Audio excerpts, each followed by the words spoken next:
Let's see. Next we had Chad Gable and the Creed brothers.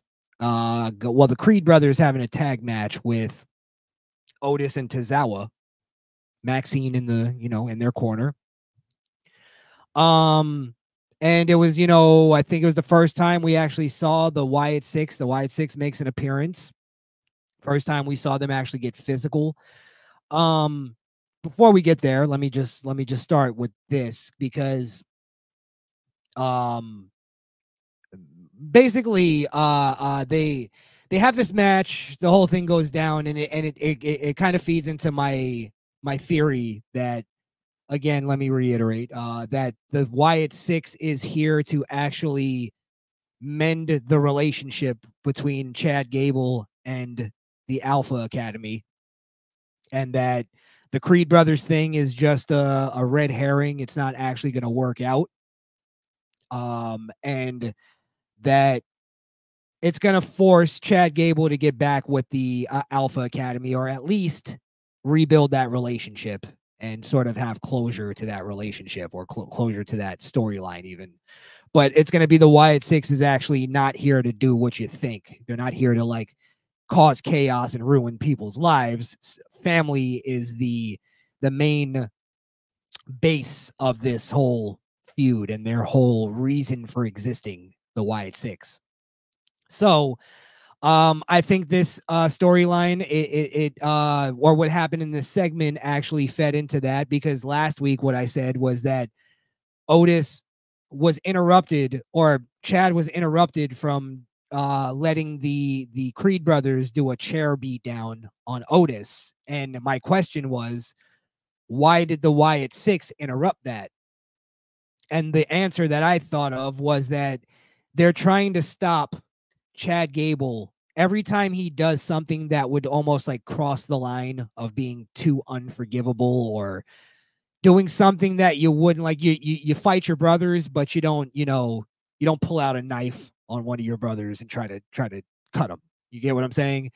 Some brothers don't even punch each other in the face. They have a certain respect that they don't cross. You don't cross a line with your brothers, even if you fight them. And that's what I think the story that's being told is, that every time Chad tries to do that, the Wyatt Six intervenes and stops him from doing that. And that happened again on Raw, where Chad Gable was about to basically put hands on Maxine. He was about to act. It looked like he was getting ready to hit her, to strike her.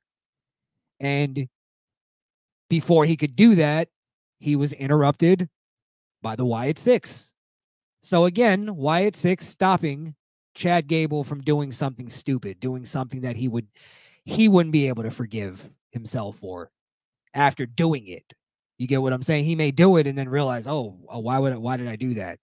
So, I think that's the story that's being told. That's why I think the Wyatt Six even has like a vested interest in, they have to have a reason for intervening when they're intervening, because they could have done it at any point. But they always do it when Chad is going just a touch too far. So they basically make a 6-man where the Wyatt Six will debut on Raw, not SummerSlam, which I'm a little put off by that. I'm not sure why, but I guess they don't feel like they need it on the card. I thought that was a shoo-in for it. They did something really stupid though.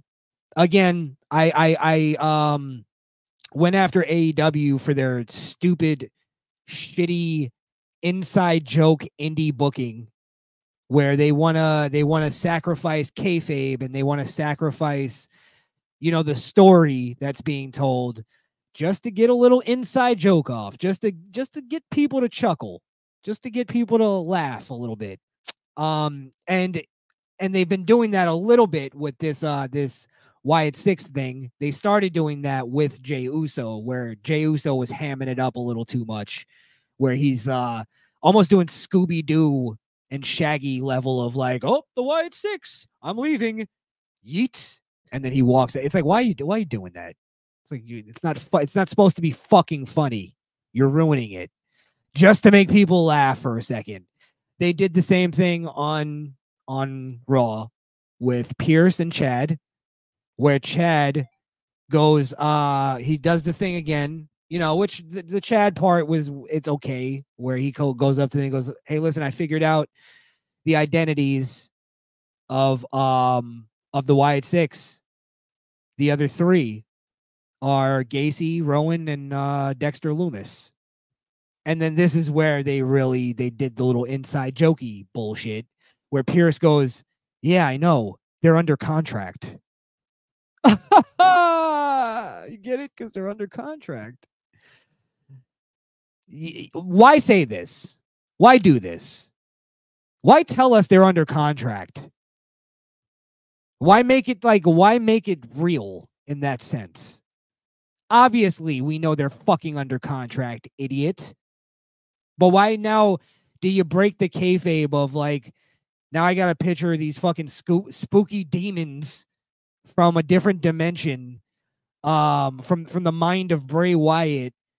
But they sat down and negotiated contract deals with Adam Pearce and getting onto Raw. They have lawyers, by the way. The Wyatt Six. Why not just say all that? Fuck it.